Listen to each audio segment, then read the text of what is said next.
కఠిన చర్యలు తీసుకోబడతాయని సూచిస్తున్నాం. కావున పట్టణ ప్రజలందరూ ఈ విషయాన్ని గమనించి పోలీస్ శాఖ సహకరించవలసిందిగా విజ్ఞప్తి చేస్తున్నాం. ఇది తొర్రూరు పోలీసు వారి అధికారిక హెచ్చరిక. తొర్రూరు పట్టణ ప్రజలకు పోలీస్ శాఖ వారి విజ్ఞప్తి. తొర్రూరు పట్టణ ప్రజలకు తెలియచేయనిది ఏమనగా, మున్సిపల్ చైర్మన్ మరియు వైస్ చైర్మన్ ఎన్నికల సందర్భంగా 17 ఫిబ్రవరి 2026 నాడు పట్టణమంతా 144 సెక్షన్ అమల్లో ఉంటుంది.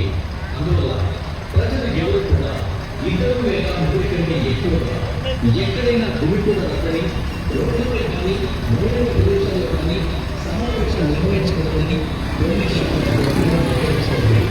ఈ అవకాశాలను అక్రమించినట్లయితే చట్టరీత్యా కఠిన చర్యలు తీసుకోవాలని సూచిస్తుంది.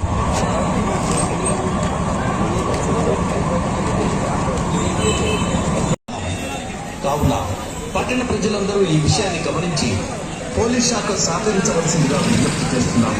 ఇది తొర్రూరు పోలీసు వారి అధికారిక హెచ్చరిక.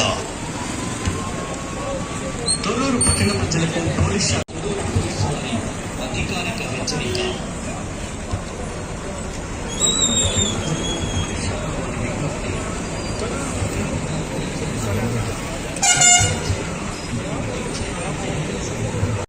పోలీస్ శాఖ గట్టిగా హెచ్చరిస్తోంది. ఈ ఆదేశాలను అతిక్రమించినట్లయితే చట్టరీత్యా కఠిన చర్యలు తీసుకోబడతాయని సూచిస్తున్నాం. కావున పట్టణ ప్రజలందరూ ఈ విషయాన్ని గమనించి